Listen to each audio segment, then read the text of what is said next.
kami dito, di ba? Maitim. Kung binakamot ito, laging sugat-sugat yan. May time pa na maga yung mukha ko talaga. Napuno ng mukha dito.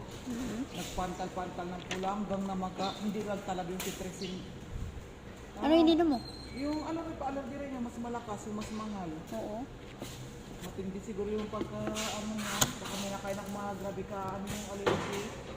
Paano nang mga allergy. Mga seafoods daw yan, Res. Nung time natin, nagsabay-sabay kasi nagkain ako ng itlog, tapos nakaulam rin ako ng daing, tapos nga hipo, nagulam kami. Oh, seafoods daw yan, malakas daw yan makapa-allergy.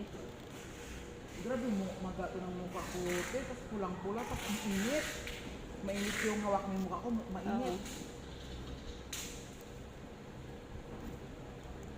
Sabi, wala man ako allergy. Naglabas lang ko na nakakain ako ng hindi sariwa na parang ng barbecue yun, parang matagal na ata, tapos wala mas lang rin. Ginagulay-kulay lang lang nila. Eh ano na pa siguro, parang ilang araw na doon, nagdiriman ako. Pagkain ko, after ko magkain nun, doon na lumabas yung allergy ko. Akala ko pang ano na yan, nabati ako.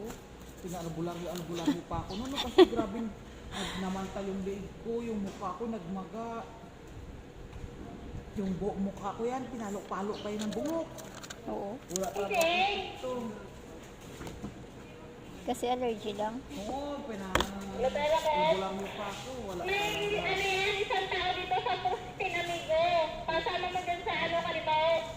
Walang ya, ininom ako ng pang-allergy na syrup. Yan, 50,000 Pag 500 pa naman, yung treatment na buti. grower ka pa dyan. Naghupa, nawala ang pumantal pati maga ng mukha ko. Sabi ko, bullshit, allergy lang pala. Pag ang pagkain, yung mga isda o mga karne, yung hindi ba sariwa, pet, yung Oo. para pabalik-balik ka na papatagal na sa ref, ganon. Ano ko ng allergy ko rin. Kaya sa mga katis, Mga sensitive. siguro to kasi nagtamban kami, ilang araw kami nagatamban-tamban. Tapos nagtulingan kami, ang tulingan kasi malakas makaano. Tulingan